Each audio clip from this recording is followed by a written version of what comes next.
हज़रत इमाम ग़ज़ाली रहमत व रिज़वान लिखते हैं, सुभान अल्लाह के ताल्लुक़ से आप तहरीर फरमाते हैं। हुज़ूर सल्लल्लाहु अलैहि वसल्लम ने इरशाद फरमाया, क्या फरमाया? क़ाल नबिय्यु सल्लल्लाहु तआला अलैहि वसल्लम मन क़ाल सुब्हानल्लाह गुरिसत लहू नख़लतुन फिल जन्नह औ कमा क़ाल नबिय्यु सल्लल्लाहु तआला अलैहि वसल्लम। सरकार फरमाते हैं, दुनिया में जो सुभान अल्लाह कहता है उनके नाम जन्नत में खजूर का दरख्त लगा दिया जाता है। जो सुभान अल्लाह कहता है उनके नाम कहाँ खजूर का दरख्त लगा दिया जाता है? अरे जन्नत का नाम नहीं लीजिएगा भाई तो किस चीज़ का नाम लीजिएगा? इतने तो भूखे नहीं है, मैं रूहानी ग़िज़ा दे रहा हूँ। एक है जिस्मानी ग़िज़ा, मैं बहुत ज़्यादा ये बोलता हूँ, एक है जिस्मानी ग़िज़ा और एक है रूहानी ग़िज़ा। आप सुबह सोकर उठने के बाद सोने से पहले पहले तक कितने बार ग़िज़ा लेते हैं? जिस्मानी ग़िज़ा, जल्दी बोलिए। अरे मैं इशारा भी कर रहा हूँ तभी आप नहीं बोल रहे हैं।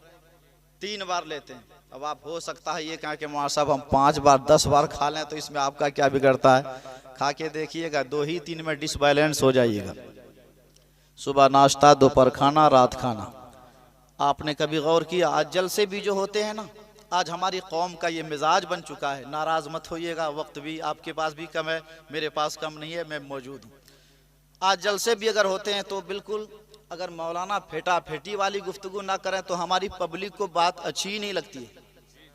और अगर लतीफ़ा सुना इधर उधर की बातें अगर की जाए तो पब्लिक खूब उछल उछल कर लोग सुनते हैं। मेरी कौम, आप कहाँ जा रहे हैं? ये जलसे इसलिए नहीं होते, ये जलसे तफरीक के लिए नहीं होते, ये जलसे दीन की बातें सुनने, कुछ सीखने के लिए हुआ करते हैं। इसलिए गुजारिश है आप बिल्कुल बेदार रहिए। गौर करें, सुबह सोकर उठने के बाद सोने से पहले पहले जिस्मानी ग़िज़ा कितनी बार लेते हैं? कुछ बोलिए आप। 3 बार लेते हैं। लेकिन कभी आपने गौर किया कि सुबह सोकर उठने के बाद और सोने से पहले पहले तक रब ने कितने वक्त की नमाज फ़र्ज की? जल्दी बोलें। 5 वक्त की नमाज फ़र्ज की। ये दाल चावल क्या है? ये बिरयानी पुलाव क्या है? ये सारी चीज़ें हैं जिस्मानी ग़िज़ा। क्या है? जिस्मानी ग़िज़ा। नमाज क्या है? रूहानी ग़िज़ा है। नमाज क्या है? रूहानी ग़िज़ा है।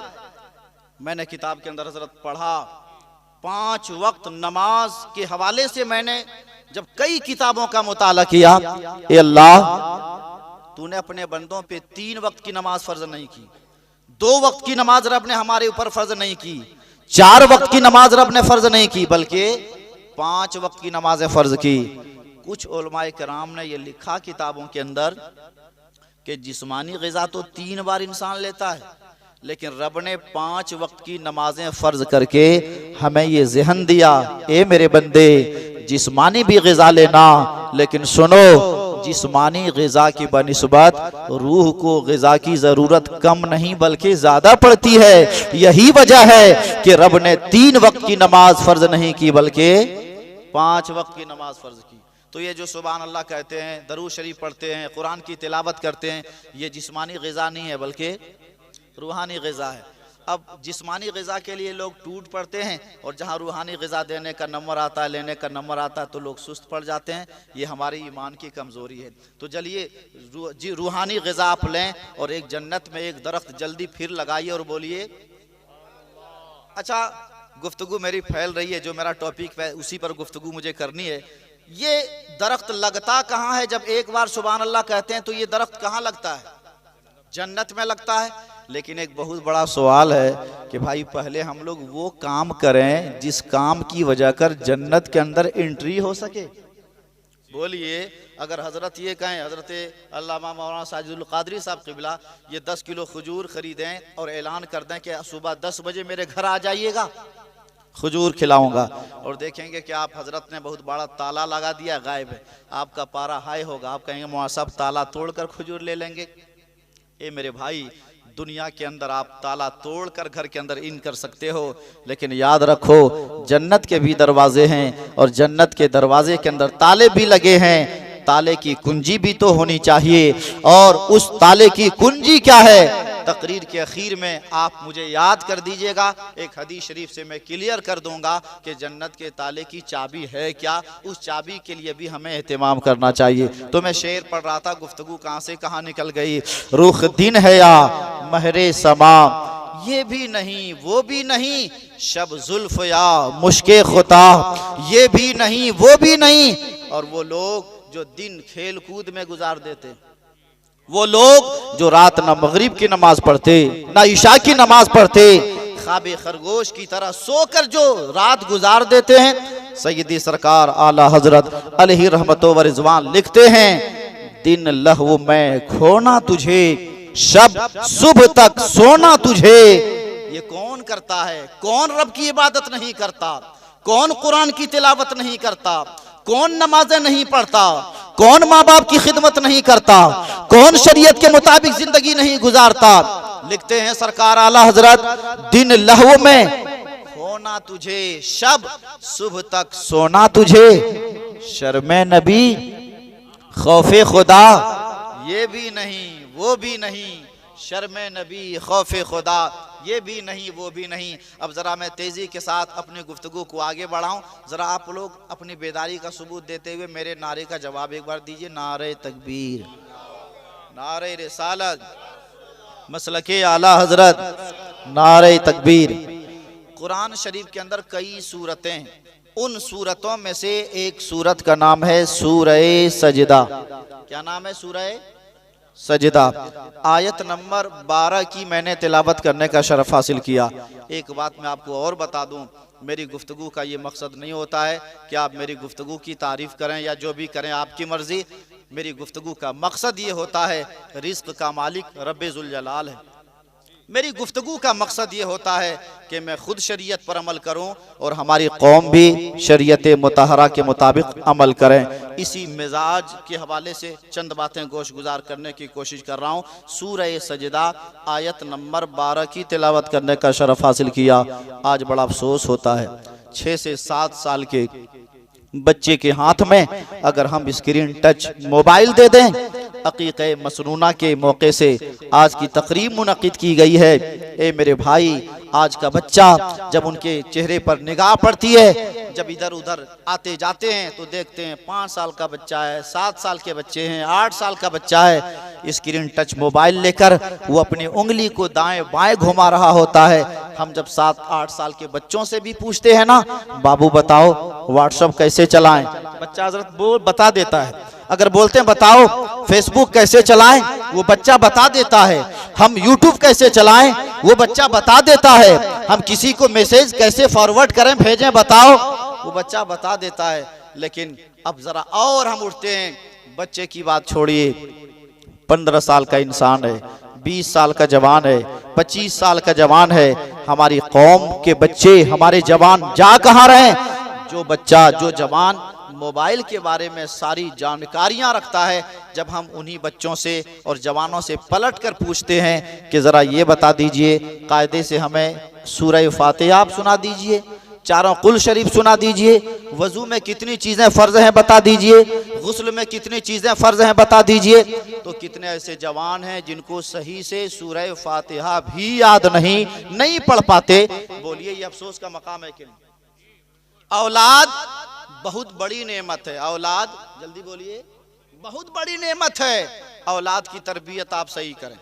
औलाद के हवाले से आप अपनी औलाद की तरबियत इस तरीके से करें कि आपके बच्चे, आपकी बच्चियां दुनिया में भी आपके दिल के करार का सबब बने, और दुनिया से जब आप रुखसत हो जाए ना, तो आप औलाद की तरबियत इस तरह करें कि आपके बच्चे के नेक अमल, नेक कैरेक्टर, अच्छे अखलाक की बरकतें कब्र में भी आपको मिलती रहे। औलाद कितनी बड़ी नेमत है। सूरह सजदा मैंने आयत तिलावत किया है, वो है मेरे ज़हन के अंदर, लेकिन एक बात मैं बार बार बोल रहा हूँ कि औलाद बहुत बड़ी नेमत है। कितनी अजीम नेमत है, ज़रा टच खाली करता हूँ। हज़रत ईसा अलैहिस्सलाम, जल्दी बोलिए किनका नाम लिया मैंने? हज़रत ईसा अलैहिस्सलाम। इनकी माँ का नाम पब्लिक में से कोई बता दें? हज़रत ईसा अलैहिस्सलाम की अम्मी का नाम हज़रत मरियम। क्या नाम है, जल्दी बोलें? हजरत मरियम, आपको पता है हजरत मरियम जब शिकम के अंदर थी ना, हजरत ईसा अलैहिस्सलाम की नानी का नाम है हजरत हन्ना, बड़ी हासिल हजरत हन्ना। आपकी नानी ये मन्नत मांगती है, नजर मानती है कि मेरे शिकम के अंदर जो है, ए अल्लाह मैं इसे बैतुल मुक़द्दस की खिदमत के लिए वक्फ कर दूंगी। और उस वक्त चूंकि बैतुल मुक़द्दस की खिदमत लड़कियां नहीं करती थी बल्कि लड़के किया करते थे। दिन गुजरता रहा, रातें गुजरती रही, हजरत हन्ना रज़ी अल्लाह ताला अन्हा के शिकम से वजूद में आने वाला लड़का नहीं बल्कि अल्लाह की नेक बंदी हजरत मरियम की शक्ल में दुनिया के अंदर वजूद पजीर हुई। हजरत मरियम की अम्मी कहती हैं कि ये तो लड़की हुई और लड़की लड़के की तरह नहीं होते, ए अल्लाह मैं बैतुल मुक़द्दस की खिदमत के लिए इसे कैसे वक्फ करूंगी। लेकिन रब ने हजरत मरियम को भी कबूल कर लिया। जल्दी बोलें सुभान अल्लाह। हजरत ईसा अलैहिस्सलाम के नाना हजरत इमरान, इनका साया बहुत पहले सर से उठ गया। कौन परवरिश करें? हजरत मरियम अलैहिस्सलाम की। किताब के अंदर आता है कि इनके खालू थे, हजरत मरियम के खालू, जिनका नाम है हजरत ज़करिया अलैहिस्सलाम। क्या नाम है? बात समझ रहे हैं कि नहीं? हजरत ज़करिया अलैहिस्सलाम। इन्होंने कहा कि मैं खिदमत करूं। तफसील तलब वाक़या है लेकिन मैं शॉर्ट करता हूं। हजरत ज़करिया अलैहिस्सलाम किफ़ालत में ले लेते हैं कि मैं इनकी परवरिश करूंगा। बैतुल मुक़द्दस के मेहराब के करीब एक जगह थी, वहीं पर रख देते, खाने पीने का सामान सब पहुंचाते। कौन पहुंचाते? हजरत ज़करिया अलैहिस्सलाम। कितनी उम्र हो गई थी हजरत ज़करिया अलैहिस्सलाम की? 3 रिवायत मैंने पढ़ी। एक रिवायत के मुताबिक 97 साल, एक रिवायत के मुताबिक 100 साल, एक रिवायत के मुताबिक 103 साल के हो गए थे हजरत ज़करिया अलैहिस्सलाम। लेकिन अब तक एक भी औलाद न तो लड़के की शक्ल में न लड़की की शक्ल में हजरत ज़करिया अलैहिस्सलाम के हिस्से में अब तक एक औलाद भी नहीं आई थी। मेरे भाई, हजरत ज़करिया अलैहिस्सलाम गए उस कमरे के अंदर जिस कमरे के अंदर हजरत मरियम परवान चढ़ती थी। आप जब गए, कुरान पढ़िए, सूरह आल इमरान पढ़िए, आप कुरान पढ़िए, आप कुरान शरीफ सूरह मरियम पढ़िए, सारी तफसीलात मौजूद हैं। जब कमरे के अंदर जाते हैं तो क्या देखते हैं? हजरत ज़करिया अलैहिस्सलाम के बेमौसम के फल हजरत मरियम के कमरे के अंदर मौजूद हैं। सुभान अल्लाह। बेमौसम का फल समझ गए? यानी जो फल गर्मी में पाया जाता है वो जाड़े के मौसम में, और जो फल जाड़े के मौसम में पाया जाता है वो गर्मी के दिनों में किनके पास पाया जाता था? हजरत मरियम के पास। हजरत ज़करिया अलैहिस्सलाम सोचने लगे। क्या सोचा आपने? किस तरह हो गए थे ज़करिया अलैहिस्सलाम? आप कुरान पढ़ें, इन्नी वहनल अज़्म मिन्नी वश्ताल रासु शैबा। ये अल्लाह मेरे हाथ की हड्डी कमजोर हो गई, सर पे बुढ़ापे फूट पड़े। हजरत ज़करिया अलैहिस्सलाम की हड्डियां कमजोर हो गई है, सर के बाल सारे सफेद हो गए। अब तक एक भी औलाद आपके हिस्से में ना थी। जब देखा कि बेमौसम के फल हजरत मरियम के कमरे के अंदर मौजूद हैं तो हजरत ज़करिया अलैहिस्सलाम ने कहा कि जो रब हजरत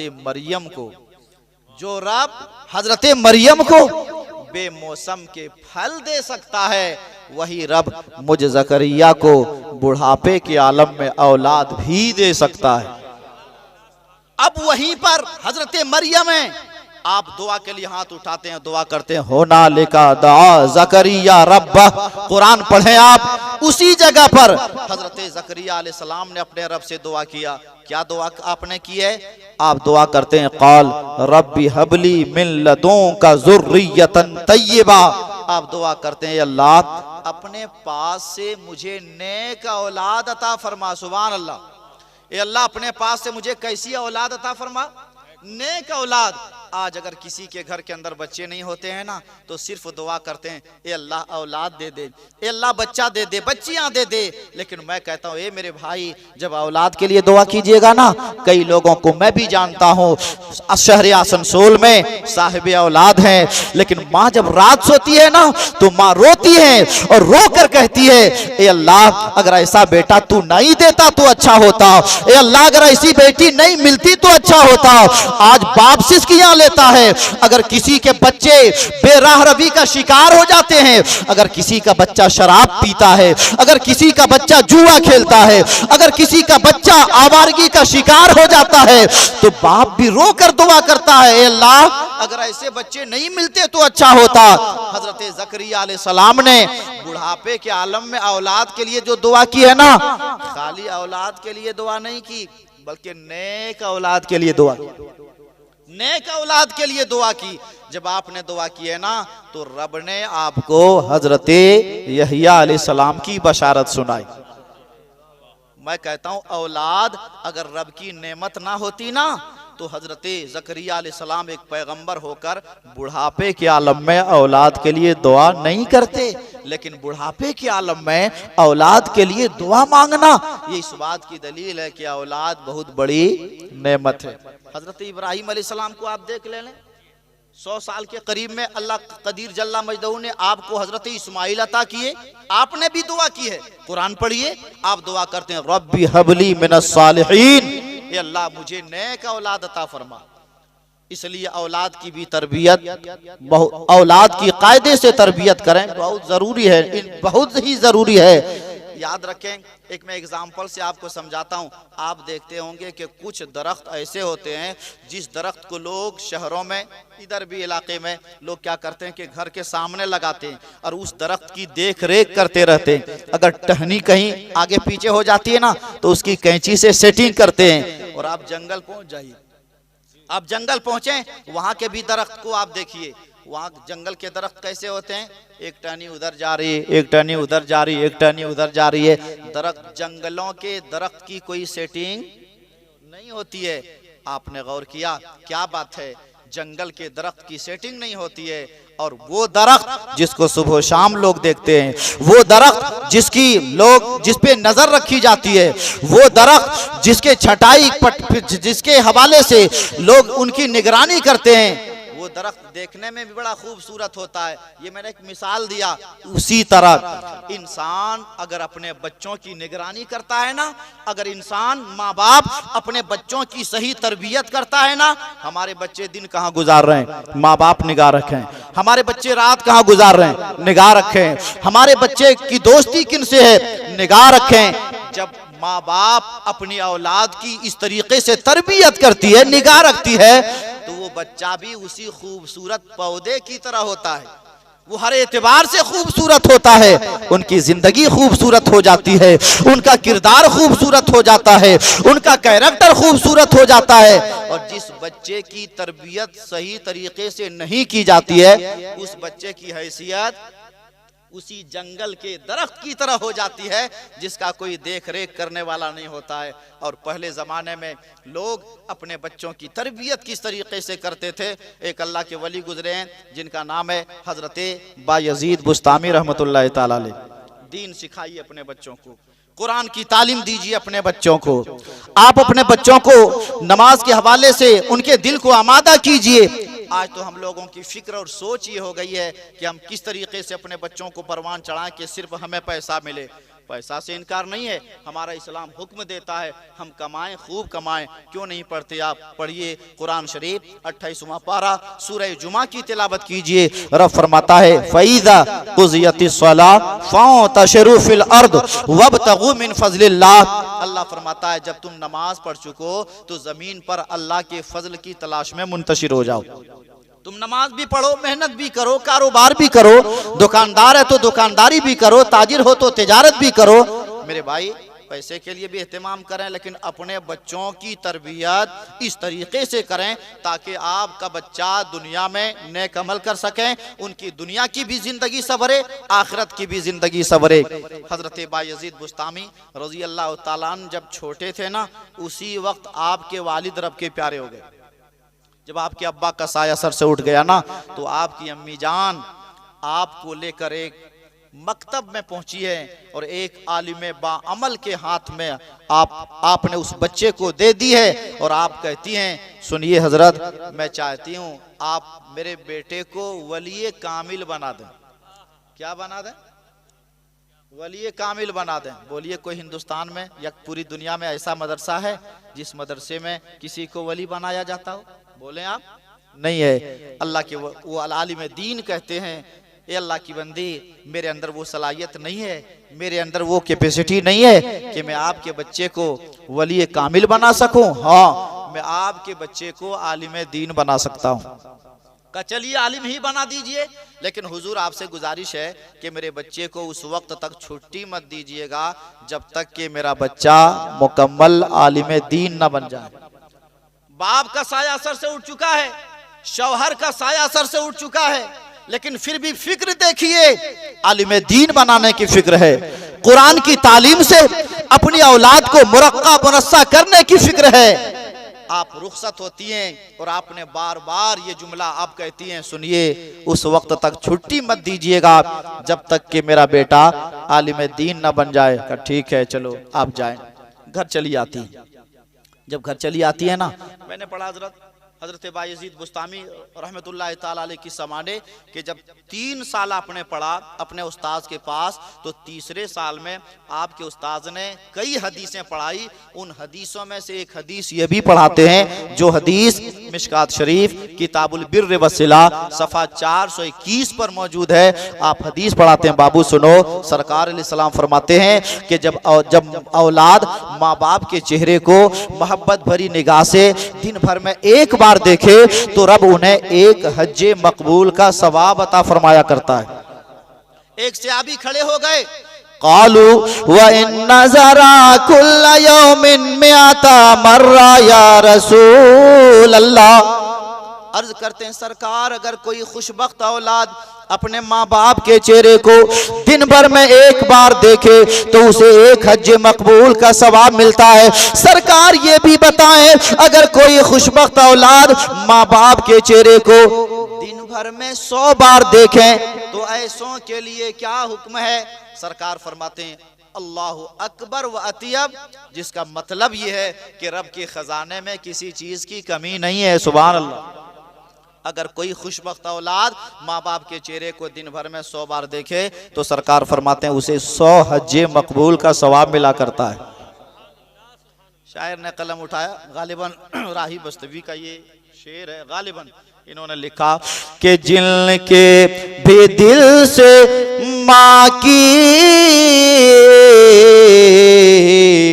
बाप की महब्बत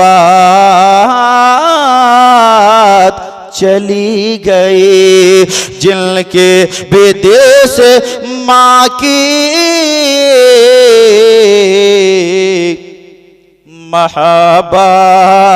महब्बत चली गई, तो समझो कि उनके हाथ से,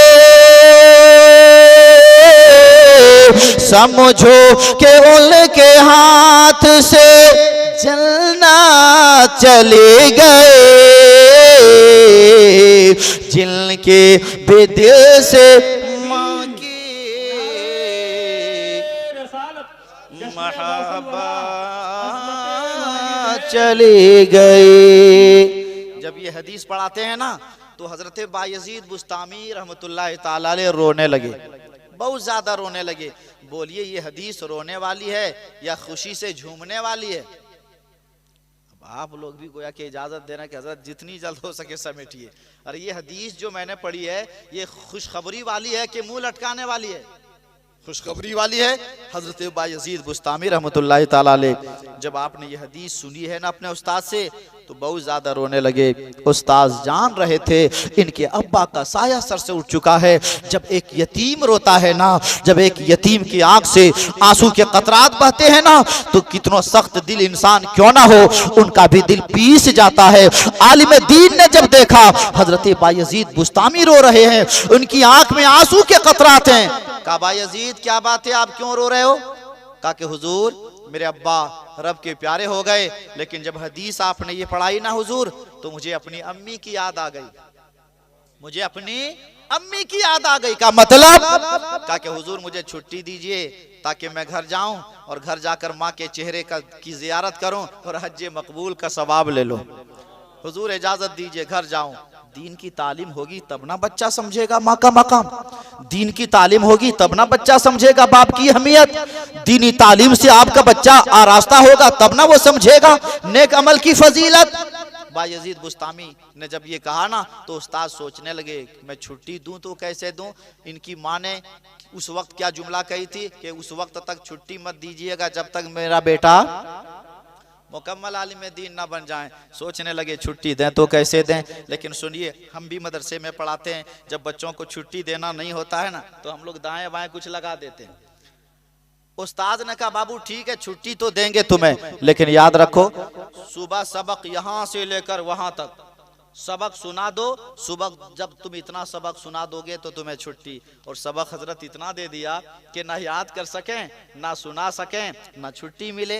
लेकिन ए मेरे भाई, बायजीद बुस्तामी है, रात जब किताब खोलते हैं और पढ़ने के लिए बैठते हैं तो मेरे भाई आंख में आंसू हैं। बायजीद बुस्तामी रहमतुल्लाह ताला अलैह पहले 2 रकत नमाज पढ़ते हैं और किताब खोलने से पहले रब्बे जुल जलाल की बारगाह में दुआ के लिए हाथ उठाते हैं और दुआ करते हैं, परवरदिगार मुझे पता है आज अगर मेरे उस्ताद ने इतना ज्यादा सबक दिया है, रीजन मैं जानता हूँ, वजह मैं जानता हूँ, सबब मैं जानता हूँ, ए परवरदिगार सबक कितना भी क्यों ना हो, तेरी जात तो वो जात है, अगर तू चाह लेना तो पल भर में मुकम्मल किताब मेरे सीने के अंदर सिमो दे। ए परवरदिगार मैंने अगर उस्ताद से छुट्टी मांगी है तो खेल के लिए छुट्टी नहीं मांगी है, गलत काम करने के लिए छुट्टी नहीं मांगी है, इधर उधर जाने के लिए छुट्टी नहीं मांगी है। ए अल्लाह अगर मैंने उस्ताद से छुट्टी मांगी है तो माँ की जियारत करने की वजह से छुट्टी मांगी है, हदीस रसूल पर अमल करने के लिए छुट्टी मांगी है। ए परवरदिगार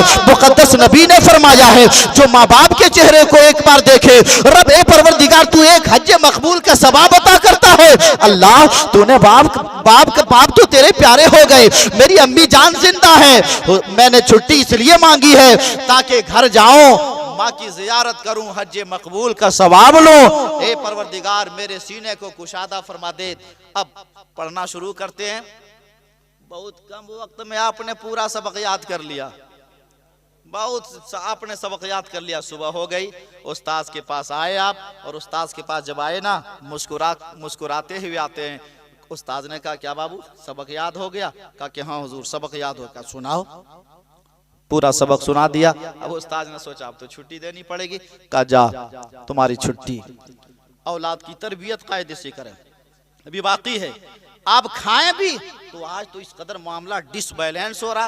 अभी विद्यासागर इलाके में एक जगह प्रोग्राम पे एक मौलाना साहब ने बुलाया, और मेरी अपनी आदत है जब कोई आलिम या इमाम साहब कॉल करते हैं तभी मैं प्रोग्राम जाता हूँ। ये आज के डेट में मेरा ये तरीका है। बुला लिया प्रोग्राम में, जब जलसे में पहुंचा तो एक साहब को मैंने पहचान लिया, आसनसोल में रहते हैं। मैंने कहा आप यहाँ? कहा कि हाँ यही मेरा गांव है। कहा कि हजरत आप बहुत गड़बड़ जगह पे आ गए। मैंने कहा मतलब? कहा कि जिस घर में प्रोग्राम हो रहा सब ATM मारे हैं और वही लोग जलसा करवा रहे हैं। मैंने कहा अच्छा। इमाम साहब को मैंने पकड़ा, इमाम साहब से कहा हजरत खाना तैयार है? कहा कि हाँ। मैंने कहा खाना कहाँ बना है? कहा कि फलां के घर। मैंने कहा मैं खाना नहीं खाऊंगा। कहा कि हजरत क्या बात है? मैंने कहा सारी बातें आपको पता है, आपने मुझे फंसा दिया। मैंने कहा नहीं खाऊंगा, तकरीर में सिर्फ करूंगा, और नजराना वगैरह भी दीजिएगा तो ठीक ठाक होगा दीजिएगा, वरना कोई बात नहीं, अगर गड़बड़ होगा तो कयामत के दिन मैं आप ही को पकड़ूंगा। इमाम साहब से मैंने ये कहा। रात के गालिबन 11 बजे हजरत भिंडी मैंने तोड़वाई किसी और घर से। भिंडी एक खातून थी, ज़ईफ़ा थी, उन्होंने जब मेरी बात सुनी तो खुद उन्होंने भिंडी की सब्जी बनाई, 2-3 रोटी का इंतजाम किया, वही 2-3 रोटी और मैंने सब्जी खा ली। उसके बाद मैं स्टेज पर गया और मैंने कुरान की एक आयत पढ़ी, कुलू मिनत तय्यिबात वअमलू सालिहा। अल्लाह फरमाता है हलाल खाओ, पाकीज़ा खाओ, और हलाल खाने के बाद नेक अमल करो। अल्लाह ने इबादत का हुक्म बाद में दिया है, पहले हलाल खाने का हुक्म दिया है। रब ने नमाज का हुक्म बाद में दिया है, पहले हलाल खाने का हुक्म दिया है। क्यों? इसलिए कोई अगर हराम एक लुकमा भी खाता है ना तो रब 40 दिन तक उनकी इबादतों को कबूल नहीं करता है। जब मैंने ये आयत पढ़ी ना तो लड़का लोग जवानों ने कहना शुरू किया कि हम ही लोगों ने बुलाया और मौलाना हम ही लोगों को डोज दे रहे हैं। बहरहाल सारे लोग चले गए, 10 से 15 लोग रहे। मैंने कहा लाउड स्पीकर लगाए 1 घंटा, मैंने कहा लोग रहे ना रहे लेकिन 1 घंटा मैं तकरीर करूंगा क्योंकि आवाज बाहर जा रही। 1 घंटा कंटिन्यू मेरी रिस्क हलाल और हराम के टॉपिक पर तकरीर हुई। तो जहां बच्चों की सही तरबियत कीजिए ना, वहां इसका भी ख्याल रखिएगा कि खुद हलाल खाइएगा, अपने बच्चों को भी हलाल खिलाइएगा। इसका असर भी बच्चों की जात पे पड़ता है। वक्त होता तो मैं तफसीली गुफ्तगू करता, चलिए मैं उस वाक़ये की जरा तकमील कर दूं। हजरत बायजीद बुस्तामी है, छुट्टी मिल गई, और जब छुट्टी मिल गई तो घर आए, दरवाजा खटखटाया, अम्मी मैं बायजीद, सलाम किया, अम्मी बायजीद दरवाजा खोलिए। आज लोग किसी के घर जाते हैं तो दरवाजा खटखटाते हैं, अंदर से आवाज आती है कौन, तो कहता मैं। ये मैं और हम नहीं बोलना चाहिए, बल्कि जब किसी के घर जाइए तो सलाम कीजिए, और सलाम करने के बाद जब अंदर से बोले कौन, तो आप अपना नाम बताइएगा। क्या बताइएगा? नाम बताइएगा। ये इस्लामी तरीका है। और सलाम आप सलाम भी करें। अब सलाम को भी लोगों ने आज तो मुंह देख कर लोग सलाम करते हैं, देखा कि भाई इनसे कुछ मेरा काम होने वाला, अस्सलाम वालेकुम। ये मालदार है तो अस्सलाम वालेकुम, बेचारा कोई गरीब है सलाम नहीं करता। मैं कहता हूँ मेरे पैगंबर की सीरत आपने पढ़ी है, सुनी है कि नहीं? मेरे पैगंबर अलैहिस्सलातु व तस्लीम का अखलाक तो वो था कि सरकार जब मक्का शरीफ में चलते थे ना, शहर मदीना में चलते थे, तो बड़े से अपने आप से उम्र में जो बड़े थे सरकार उनको भी सलाम करते, और जो छोटे छोटे बच्चे होते सरकार उनको भी सलाम करते। और एक जुमला मैंने कह दिया सरकार से बड़े, सुनिए, हजरत अब्बास रजी अल्लाह ताला अन्हु, ये सरकार के चचा हैं। कौन है? जल्दी बोलिए। सरकार के चचा हैं। एक बार आपसे सवाल हुआ, क्या सवाल हुआ? अंता अकबर और रसूलुल्लाह सल्लल्लाहु ताला अलैहि वसल्लम अकबर। कहा कि आप सरकार के चचा हैं ना, जरा ये बताइए कि आप बड़े हैं कि रसूलुल्लाह बड़े हैं? जरा मुस्कुरा कर जल्दी बोलिए सुभान अल्लाह। कहा कि आप बड़े हैं कि सरकार बड़े हैं? चचा हैं। हजरत अब्बास, अदब देखिए, सरकार के चचा है अब्बास, एहतराम देखिए। आप जवाब देते हैं रसूलुल्लाह सल्लल्लाहु ताला अलैहि वसल्लम अकबर व अना वुलिदतु क़बला। जवाब देते हैं बड़े तो सरकार ही हैं, सुभान अल्लाह, बड़े तो रसूलुल्लाह ही हैं। ये अलग मैटर है कि मेरी पैदाइश उनसे पहले हुई है, सुभान अल्लाह। ये अलग मैटर है कि मेरी पैदाइश उनसे पहले हुई है।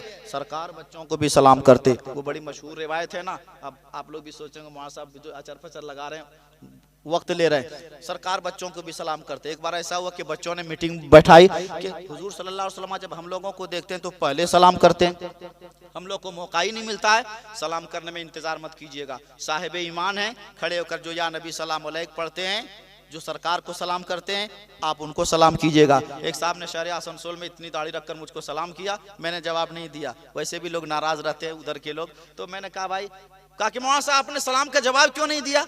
मैंने कहा आपको तो बैठकर सलाम करना चाहिए, क्योंकि आप इसके कायल हैं कि खड़े होकर हुजूर सल्लल्लाहु अलैहि वसल्लम को सलाम करना नाजायज़ है। अरे जब खड़े होकर सरकार की बारगाह में सलाम पेश करना सही नहीं है, तो नऊज़ बिल्लाह खड़े होकर फिर मुझे सलाम करना ये कैसे जायज़ होगा? इसलिए आपको बैठ जाना चाहिए। ये अगला टॉपिक है, कभी सुन लीजिएगा, वक्त अगर रहा आपके पास तो। फिर मेरे पास तो वक्त है। सरकार बच्चों को भी सलाम करते। बच्चों ने मीटिंग बैठाई। अगर पहले सलाम करने में फ़ायदा क्या है? अगर आपने सलाम करने में पहल कर दिया तो एक हदीस सुनिए, और हदीस पढ़कर जब मैं रुक जाऊं तो जन्नत में दरख्त ज़रूर लगवाइएगा। क़ाल नबी सल्लल्लाहु ताला अलैहि वसल्लम अल बादियो बिस्सलाम बरीउम मिनल किब्र औ कमा क़ाल नबी सल्लल्लाहु ताला अलैहि वसल्लम।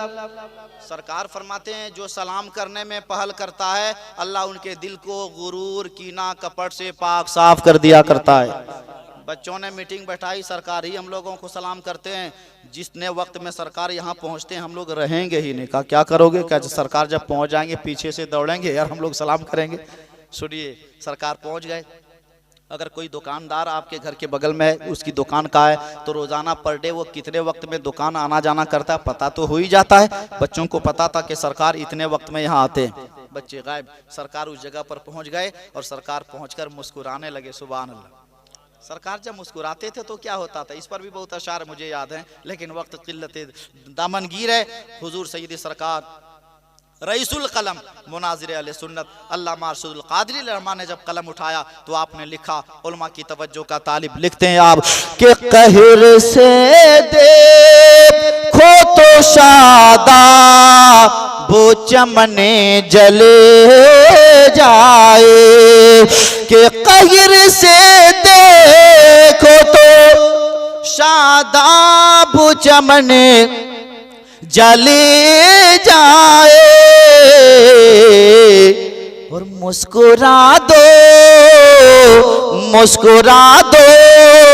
तो अंधेरे में उजाला हो जाए, मुस्कुरा दो तो अंधेरे में उजाला हो जाए। सरकार खड़े होकर मुस्कुराने लगे। मुस्कुराना क्यों था? इसलिए मुस्कुरा रहे थे कि काबे के बदरुद दुजा तुम पे करोड़ों दरूद, तैबा के शमसुद दुहा तुम पे करोड़ों दरूद, दिल करो ठंडा मेरा वो कफे पा चांद सा, सीने पे रख दो जरा तुम पे करोड़ों दरूद, और कोई गैब क्या तुमसे निहा हो भला जब ना खुदा ही छुपा तुम पे करोड़ों दरूद। सरकार को बच्चों की मीटिंग के बारे में सारी मालूमात हो गई। बच्चे आए, दौड़े, सलाम किया। सरकार ने जवाब दिया कि बाबू तुम लोगों की मीटिंग के बारे में सब खबर हो गई थी। कहा सरकार जब खबर हो गई थी तो आपने पहले सलाम क्यों नहीं किया? सरकार फरमाते हैं अगर मैं सलाम करता तो तुम लोगों की मीटिंग फेल हो जाती और तुम लोगों का दिल टूट जाता। तेरा पैगंबर दुनिया में दिल तोड़ने के लिए नहीं बल्कि टूटे हुए दिलों को जोड़ने के लिए आया है, इसलिए मैंने पहले सलाम ना किया। मैं कहता हूँ मेरे भाई, कल बच्चों की भी मीटिंग कितनी अच्छी होती थी, लेकिन आज का जवान मीटिंग करता है तो 5000 में नक्शा ही बदल देता है, 10,000 आंसर से मिल गया नक्शा ही बदल देता है। मैं कहता हूँ फैसला भी आप करो ना, जब आप मीटिंग भी करो ना तो मौत को याद रखकर फैसला कीजिएगा, कब्र को याद रखकर मीटिंग कीजिएगा, आखिरत को याद रखकर फैसला कीजिएगा, ताकि आप हक फैसला करें, आप दुरुस्त फैसला करें। बायजीद बुस्तामी घर गए, अम्मी जान दरवाजा खोलिए। माँ कहती कौन? बायजीद? नहीं नहीं, 3 साल के में मेरा बेटा नहीं आ सकता। मेरा बेटा तो उस वक्त आएगा जबकि मुकम्मल क्या बन जाएगा? आलिम दीन बन जाएगा। रो लिए धो लिए लेकिन छुट्टी इनको ये दरवाजा माँ नहीं खोलती है। आ गए फिर मदरसा और आ गए तो इसके बाद फिर आपने 4 साल पढ़ा। कितने साल हो गए? 7 साल हो गए। 7 साल जब फिर पढ़ा ना तो किताब के अंदर आता है आपके उस्ताद रात में सोए, ख्वाब में मदीने वाले आका सल्लल्लाहु अलैहि वसल्लम की जियारत हो गई। काके बायजीद, काके सुनिए ऐसा करें, बायजीद को आप छुट्टी दे दें, इसलिए कि अल्लाह ने आपकी मेहनत से बायजीद को आलिम दीन बना दिया और उनकी माँ की दुआ की बरकत से रब ने उन्हें वली कामिल बना दिया। औलाद नेक कब होंगी? माँ नेक हो तब तो, अब्बा हो नेक तब तो। आप बच्चे को कब कहिएगा नमाज पढ़िए? जब आप खुद पढ़ेंगे तब तो। एक साहब आए मेरे पास मुंह लटका के, मैंने कहा क्या हुआ? कहा कि मेरे बेटे ने एक अजीब बात कर दी, तकलीफ हो गई। मैंने कहा क्या कहा? उन्होंने कहा कि मैंने बेटे से कहा बेटा खैनी मत खाओ। तो मैंने कहा तो क्या हुआ? अच्छी बात आपने कही। कहा कि मेरे बेटे ने पलट कर मुझको जवाब दिया, अब्बू खैनी आप भी तो खाते हैं, अब्बू आप खैनी आप भी तो खाते हैं। बोलिए आप बच्चे को कब बोलिएगा नमाज पढ़ने? जब आप खुद पढ़िएगा तब तो। आप नेक अमल कीजिएगा तब ने बच्चे को आपको कहने में ठीक लगेगा। मेरे भाई, आपके उस्ताद के ख्वाब में सरकार ने जब ये बशारत दी, बायजीद बुस्तामी को छुट्टी मिल गई, निकले घर की तरफ। और जब घर की तरफ निकले ना तो पहले माँ ने दरवाजा नहीं खोला था, दरवाजा बंद करके अंदर में मौजूद थी। लेकिन अब की बार जब जा रहे हैं ना तो माँ दरवाजा खोलकर रास्ता पहले ही से तक रही है। सुभान अल्लाह। बायजीद बुस्तामी गए, 7 साल के बाद माँ के चेहरे को की जियारत हुई थी। जब गए ना सलाम किया, सीने से लग गए, कदम का बोसा दिया, माँ अंदर ले गई। बायजीद बुस्तामी कहते माँ 3 साल के बाद, आज से 4 साल पहले 3 साल पढ़ने के बाद अम्मी मैं ही आया था, लेकिन दरवाजा आपने नहीं खोली थी, लेकिन ये अम्मी आज दरवाजा खोलकर पहले से मेरा इंतजार कर रही थी। क्या मतलब है, क्या माजरा है? तो माँ जवाब देती है बेटा सुनो, जो रात गुजर गई ना उस रात में सिर्फ तेरे ही उस्ताद के मुकद्दर का सितारा बुलंद नहीं बल्कि मेरी भी तकदीर का सितारा बुलंद हुआ था।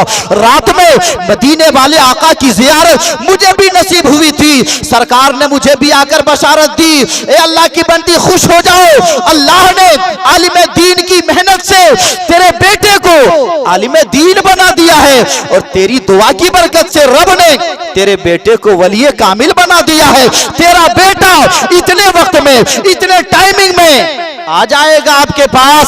सरकार की बशारत थी, इसलिए दरवाजा खोलकर मैं आपका तुम्हारा इंतजार कर रही थी। मेरे भाई, गुजारिश ये करना है कि आप गौर करें, अब्बा का साया सर से उठ चुका है, शौहर का साया सर से उठ चुका है, लेकिन किस तरीके से आपने अपने बच्चों की सही तरबियत दीन के हवाले से की। आपसे गुजारिश है अपने बच्चों की सही तरबियत कीजिए। एक सहाबी रसूल है हजरत अब्दुल्ला इब्न मसूद, ये घर में नफल नमाज बहुत ज्यादा पढ़ते थे। 2 मिनट मेरे पास और नफल नमाज घर में बहुत ज्यादा पढ़ते थे। लोगों ने पूछा हुजूर क्या बात है, छोटे छोटे बच्चों के सामने नफल नमाज आप ज्यादा क्यों पढ़ते हैं? तो कहा सुनो, जब मैं वजू घर में करता हूँ ना तो मेरे छोटे छोटे बच्चे भी मेरे साथ वजू करते हैं। जब मैं क़याम करता हूँ ना तो मेरे बच्चे भी मेरे साथ खड़े हो जाते हैं। जब मैं रुकू करता हूँ ना तो मेरे बच्चे भी मेरे साथ रुकू में जाते हैं। जब मैं सजदा करता हूँ ना तो मेरे छोटे छोटे बच्चे बच्चियां भी सजदे में जाते हैं जाती हैं। सुनो सुनिए, मैं ज्यादा घर में नफल नमाज बच्चों के साथ सामने इसलिए पढ़ता हूँ ताकि मेरा बच्चा जब जवानी की दहलीज पर कदम रखे तो उनकी पेशानी सजदे से आबाद रहे, और जवानी के आलम में मेरे बेटे भी नमाज पढ़ें, मेरी बेटियां भी नमाज पढ़ें। किस तरह से सहाबा कराम अपने बच्चों की तरबियत किया करते थे। ए मेरे भाई, आज हालात इतने बिगड़ गए, आज बच्चे नौजवान नस्लें बड़ी तेजी के साथ बहक रही हैं। इसलिए आप लोगों से गुजारिश है कि अपने बच्चों की तरबियत सही करें। सूरह सजदा की जो आयत पढ़ी है खाली तर्जमा सुन लीजिए। रब फरमाता है गुनहगारों को कयामत के दिन देखोगे कि गुनहगार का सर शर्म से यूं झुका होगा अपने रब की बारगाह में, और गुनहगार कयामत के दिन कहेंगे ए हमारे रब, हमने देखा और हमने सुना, परवरदिगार हमें दुनिया में एक बार फिर भेज दे ताकि हम नेक अमल करें। दुनिया में जब इमाम साहब समझाते थे नमाज पढ़ो, हमें यकीन नहीं होता था। जब और दुनिया में आलिम समझाते थे आखिरत के लिए नेक काम करो, तो हम लोग सोचते थे इन लोगों का काम है बोलना, यकीन नहीं होता था। लेकिन ये अल्लाह आज कयामत के मैदान में जब नेक अमल करने वाले को नेकियां मिल रही हैं और और जिन्होंने बुरा अमल किया जब उनकी तबाहियां देख रहे हैं, तो आज हश्र के मैदान में इन्ना मुकिनून, हम यकीन कर रहे हैं कि दुनिया में उलमा जो कहते थे वो गलत नहीं कहते थे बल्कि 100% सही कहते थे। ऐ काश दुनिया में नेक अमल किया होता तो आज हमें रुसवाई का सामना करना ना पड़ता। गुनहगार कहेंगे ए अल्लाह हमें एक चांस और दिया जाए, दुनिया में फिर भेज दिया जाए ताकि नेक अमल करें। अल्लाह फरमाएगा नेक अमल करने के लिए मैं एक बार भेजता हूँ, वो मैंने तुम्हें भेज दिया था, जैसा अमल किया है उसी पर असरात मुरतब होंगे। ये दुनिया दारुल अमल है, अमल कीजिए, और जब आप अमल कीजिएगा तो तमाम इबादतों में जो सबसे अहम इबादत नमाज है पाबंदी